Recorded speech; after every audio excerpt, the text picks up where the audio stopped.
کامران بھٹی مسیح جو ہے اس نے ایسا بڑا کارنامہ کیا ہے، انڈیا کی رجوری ایئر بیس کو تباہ کر کے اس نے پھر رابطہ کیا کہ میرے پاس ابھی اتنا فیول ہے اور میزائل ہے کہ میں دلی کے اوپر بھی اٹیک کر سکتا ہوں۔ پھر ہمارے پیچھے سے کنٹرول روم سینئرز جو بیٹھے ہیں انہوں نے کہا کہ نہیں آپ واپس آ جاؤ۔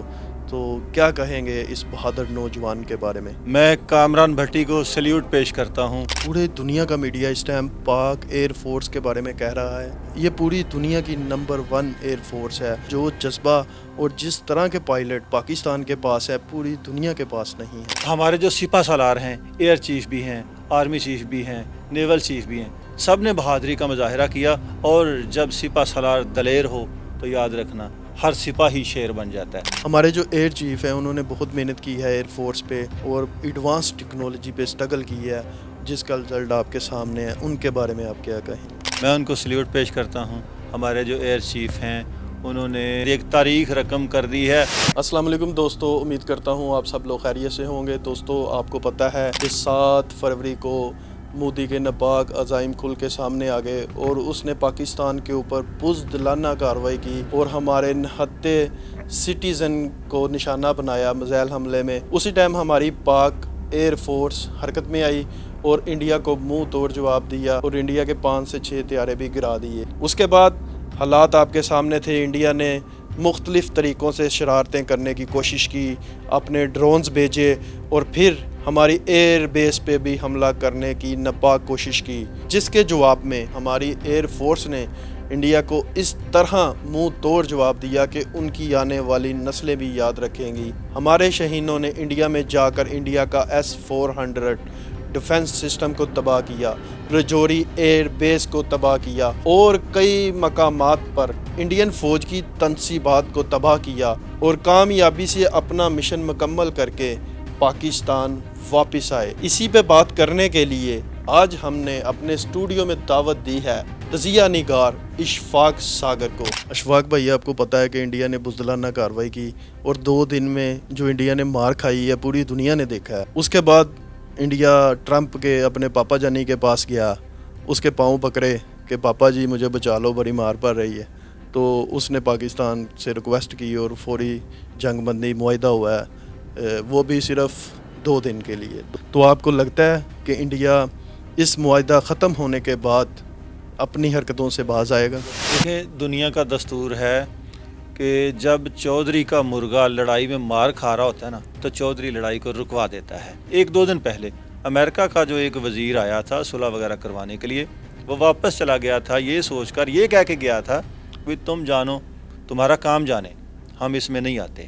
وہ واپس چلا گیا تھا کیونکہ اس کے دل میں بھی یہ وہم تھا کہ شاید انڈیا بڑا پاورفل ہے، پیچھے اسرائیل بھی کھڑا ہے، اسرائیل کے پائلٹ بھی اس میں حصہ لے رہے ہیں اس جنگ میں، تو اس وجہ سے امریکہ کو شاید یہ گمان تھا کہ انڈیا پاکستان کا نقصان کرے گا۔ انڈیا کو مار پڑی تو پھر وہ صلح کروانے کے لیے آ گئے، انہوں نے سعودی حکمرانوں کو بھی اس میں شامل کیا، تو جنگ بندی کروائی۔ جب بھی پاکستان انڈیا کی جنگ ہوئی ہے، اس کی جنگ بندی میں امریکہ نے اپنا کردار ادا کیا ہے، چاہے پاکستان کی طرف سے چاہے بھارت کی طرف سے۔ یہ حقیقت ہے کہ جب بھی کوئی پریشانی کسی ملک کے اوپر بھی جو بھی کوئی پریشان ہوتا ہے تو پھر وہ امریکہ کے پاس جاتا ہے اور امریکہ ان کی جنگ بندی کرواتا ہے۔ مجھے تو لگتا ہے کہ جب انڈیا کو مار پڑتی ہے تب بھی امریکہ بیچ میں آتا ہے۔ پہلے تو بیان دے رہے تھے ان کے وزیر بھی کہ یہ ان کا آپس کا مسئلہ ہے، وہ خود ہی مینج کر لیں گے، پر جب اس کے نجائز بیٹے کو مار پڑی ہے تو امریکہ فوری آیا بیچ میں۔ اس مرتبہ امریکہ اسرائیل ان کا یہ خیال تھا کہ انڈیا پہلے پاکستان کا ڈیفنس سسٹم ڈسٹرائے کرے گا، پھر اس کے بعد پاکستان کے اندر ان کے طیارے جائیں گے، ان کے میزائل جائیں گے اور کوہٹا ایٹمی پلانٹ کو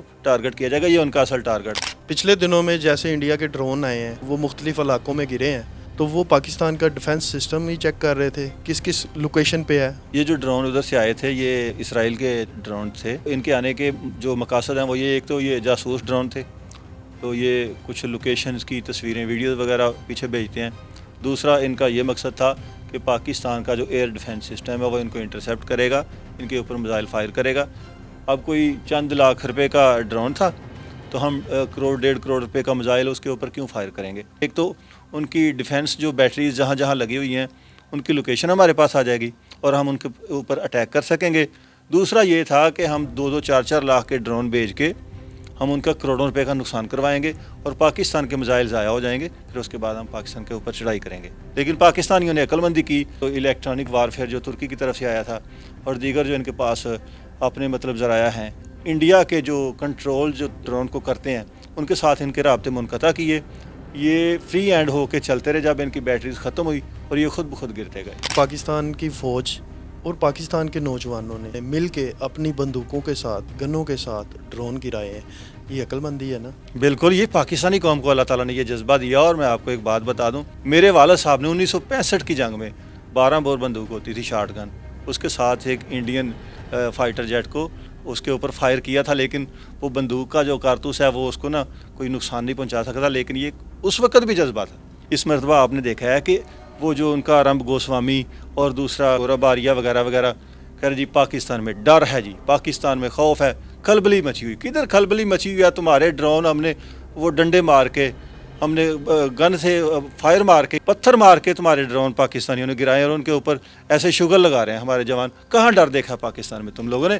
ڈر تمہارے بھارت میں، ادھر آپ اپنی قوم کی حالت دیکھو، اپنی فوج کی حالت دیکھو جا کے، ڈر ادھر انڈیا میں ہے۔ پاکستان نے الحمدللہ تم کو ٹھوک دیا ہے۔ ایک جگہ پہ ہماری فوج جو ہے وہ انڈیا پہ میزائل فائر کرنے لگی تھی تو ہمارے جوان بالکل اس کے پاس بیٹھے ہوئے تھے، وہ ایسے بیٹھے تھے کہ جیسے اپنی نگرانی میں وہ چلوا رہے تھے اور چاہ رہے تھے کہ انڈیا کو ہم اپنی نگرانی میں نشانہ بنوائیں۔ میرا خیال ہے کہ یہ ویڈیو رمب گوسوامی اور گورب آریہ تک پہنچ گئی ہوگی کہ ان لوگوں میں ڈر خوف نہیں ہے، یہ اللہ کے مجاہد ہیں، ہم نہیں ڈرتے۔ انڈیا کے فوجی ہیں وہ رو رہے ہیں، ان کی عوام میں وہ رو رہی ہے، ایئرپورٹس کے اوپر لائنیں لگی ہوئی، لوگ باہر موو کرنا چاہتے ہیں۔ جنگیں صرف جذبے کے ساتھ لڑی جاتی ہیں، ہتھیاروں سے نہیں۔ ہتھیار جتنے مرضی جدید ہوں پر جب جذبہ نہ ہو تو پھر وہ حال ہوتا ہے جو انڈیا کا ہوا ہے۔ مسلمانوں کی تاریخ اٹھا کر دیکھ لیں، جب سے یہ اس دنیا میں حق پرست ہیں، مسلمانوں کی تعداد تھوڑی، ویپنز بھی تھوڑے، لیکن فتوحات ہوئیں۔ ابھی نندن کا جو واقعہ ہوا تھا تو اس وقت بھی مودی نے نعرہ لگایا تھا کہ اگر رافیل ہوتے تو نقشہ ہی اور ہوتا۔ اب رافیل بھی ہیں اور رافیل کو مار پڑی ہے۔ بھارت کی جو فوج ہے، جو بھی اسی اسلحہ بیچتا ہے، یہ اس ملک کی اس کمپنی کو فیل کروا دیتے ہیں۔ پہلے انہوں نے روسی طیاروں کا، ان کے ویپنز کا مذاق بنوایا پوری دنیا میں، اب فرانس کی جو ڈیسالٹ ایویشن ہے اس کا بھی انہوں نے کبڑا نکال دی۔ یہ جو جذبہ ہے نا، یہ اللہ تعالیٰ نے پاکستانیوں کو دیا ہوا ہے۔ جس کا مقصد ہی شہادت ہے اسے کیا ڈر، اور جس کا مقصد ہے زندگی بچانا اس نے کیا لڑنا ہے۔ انڈیا کے جو لوگ ہیں ان کو یہ پتہ ہے کہ یہ زندگی ہے، مر کے بعد ختم۔ ہمیں یہ پتہ ہے کہ اگر ہم شہید ہو گئے تو ہم نے سب کچھ پا لیا۔ بڑے حوصلے کی بات ہے کہ جب کسی کے ملک میں اسٹرائک کرنے جاتے ہیں اور جتنا جدید دور ہے، ڈیفنس سسٹم ہے اور بہت سارے ٹیکنیکل طریقوں سے وہ ٹریس آؤٹ ہو جاتے ہیں طیارے اور نشانہ بن جاتے ہیں، اگلے کے ملک میں جا کے کارروائی کرنا بہت مشکل ہے۔ سمجھ لیں کہ 98% چانس نہیں ہوتا کہ وہ پائلٹ واپس آئے گا۔ ہمارے جوانوں نے اس مشن میں بہت بڑا جذبہ اور حوصلے کی بات ہے، اپنی ملک کی خاطر اتنا بڑا کارنامہ سر انجام دیا ہے کہ ہماری آنے والی نسلیں بھی یاد رکھیں گی۔ کامران بھٹی مسیح جو ہے اس نے ایسا بڑا کارنامہ کیا ہے، انڈیا کی رجوری ایئر بیس کو تباہ کر کے اس نے پھر رابطہ کیا کہ میرے پاس ابھی اتنا فیول ہے اور میزائل ہے کہ میں دلی کے اوپر بھی اٹیک کر سکتا ہوں۔ پھر ہمارے پیچھے سے کنٹرول روم سینئرز جو بیٹھے ہیں انہوں نے کہا کہ نہیں آپ واپس آ جاؤ۔ تو کیا کہیں گے اس بہادر نوجوان کے بارے میں؟ میں کامران بھٹی کو سلیوٹ پیش کرتا ہوں۔ اس جنگ میں بہت سارے پائلٹس نے حصہ لیا ہے، لیکن کامران بھٹی کا نام ہی کیوں آ رہا ہے؟ کیونکہ وہ مسیح ہے، اس لیے ہم اس کو زیادہ عزت دے رہے ہیں کہ ہمارے جو مسیح برادری کے لوگ ہیں کہیں وہ یہ نہ سوچیں کہ ہم ان میں فرق رکھتے ہیں۔ ہم مسیحیوں کے ساتھ بھی اسی طرح پیار اور محبت کے ساتھ رہ رہے ہیں۔ پاکستان میں ایک مثال ہے کہ ہم لوگ مل جل کے رہتے ہیں۔ 3 طرح کی جو افواج ہیں، یہ جب اپنے مشن پہ نکلتے ہیں نا، 90% سے زیادہ ان کی شہادت کے چانسز ہوتے ہیں۔ ایک ایئر فورس ہے، ایک وہ ہماری جو بڑی فوج جو بارڈروں کے اوپر آمنے سامنے لڑتی ہے، دوسرا جو ٹینک کے اوپر بیٹھ کے لڑتے ہیں۔ لیکن یہ کہ جو ایئر فورس ہے یہ بڑی ہارڈ ڈیوٹی ہے۔ اللہ تعالیٰ نے ان جوانوں کو یہ جذبہ دیا ہوا ہے، یہ ہمارے ملک کی حفاظت کرتے ہیں اور ہم لوگ آرام سکون سے اپنے ملک میں رہتے ہیں، آرام کی نیند سوتے ہیں، یہ انہی کی بدولت ہے۔ پورے دنیا کا میڈیا اس ٹائم پاک ایئر فورس کے بارے میں کہہ رہا ہے، یہ پوری دنیا کی نمبر 1 ایئر فورس ہے۔ جو جذبہ اور جس طرح کے پائلٹ پاکستان کے پاس ہے پوری دنیا کے پاس نہیں ہے۔ ہمارے جو سپہ سالار ہیں، ایئر چیف بھی ہیں، آرمی چیف بھی ہیں، نیول چیف بھی ہیں، سب نے بہادری کا مظاہرہ کیا۔ اور جب سپہ سالار دلیر ہو تو یاد رکھنا ہر سپاہی شیر بن جاتا ہے۔ اور بالکل اللہ تعالیٰ نے پاکستانی فوج کو عزت دی ہے، پوری دنیا میں پاکستان آرمی کا ڈھنکا بج گیا۔ اور جو وہ سارا دن چیختے چلاتے تھے، میڈیا پہ جھوٹ بولتے تھے بھارتی لوگ جو تھے، گودی میڈیا جس کو کہتے ہیں، وہ ذلیل ہو کے رہ گئے ہیں. ساری دنیا نے دیکھ لیا کہ وہ کتنے طاقتور ہیں. ہمارے جو ایئر چیف ہیں انہوں نے بہت محنت کی ہے ایئر فورس پہ اور ایڈوانس ٹیکنالوجی پہ اسٹرگل کی ہے، جس کا رزلٹ آپ کے سامنے ہے. ان کے بارے میں آپ کیا کہیں گے؟ میں ان کو سلیوٹ پیش کرتا ہوں. ہمارے جو ایئر چیف ہیں انہوں نے ایک تاریخ رقم کر دی ہے. چائنیز کے جو ویپن ہیں وہ پہلی مرتبہ کسی وار میں ٹیسٹڈ ہوئے ہیں، اور ایک بڑے ملک ہے جو ایشیا کا بدماش سمجھتا تھا خود کو، مودی انڈیا وغیرہ، اس کے خلاف ٹیسٹ ہوئے ہیں اور 100% کامیابی ملی ہے. اسے ہم نے روس کا جو دنیا کا جدید ترین S-400 ڈسٹرائے کیا. وہ طیارے جس پہ 4-5 سال سے مودی بڑھ کے مار رہا تھا، رافیل، وہ ہم نے 4-5 طیارے ان کے گرا دیے. چائنا کا مورال اتنا بلند ہو گیا پاکستان کی فوج کے ساتھ ساتھ، اور انڈیا کی فوج کی ذلت کے ساتھ ساتھ فرانس کی ڈیسالٹ ایویشن بھی ذلت کے گھڑے میں چلی گئی ہے. ہماری پاک فوج سیسا پلائی دیوار کی طرح بارڈروں پہ کھڑی ہے، چوکس ہے، چکنی ہے، دشمن کا ہر طرح کے عزائم کو خاک میں ملانے کے لیے تیار ہے. تو میں اپنی پاک فوج کو سلوٹ پیش کرتا ہوں، ان کے جوانوں کو جنہوں نے اس ملک کی خاطر قربانیاں دی ہیں. میں گزارش کروں گا وزیر اعظم پاکستان سے بھی کہ ہماری ایئر فورس کو مزید مضبوط اور تگڑا کیا جائے، مزید جنگی طیارے لیٹسٹ اس میں شامل کیے جائیں، کیونکہ ہر ملک کے دفاع میں ایئر فورس کا رول سب سے اہم ہوتا ہے. ہماری ایئر فورس کو مزید جدید کیا جائے اور میزائل ٹیکنالوجی کو مزید جدید کیا جائے اور ڈاکٹر عبدالقدیر مزید پیدا کیے جائیں. پاک فوج زندہ باد. جنرل عاصم منیر زندہ باد. پاکستان زندہ باد.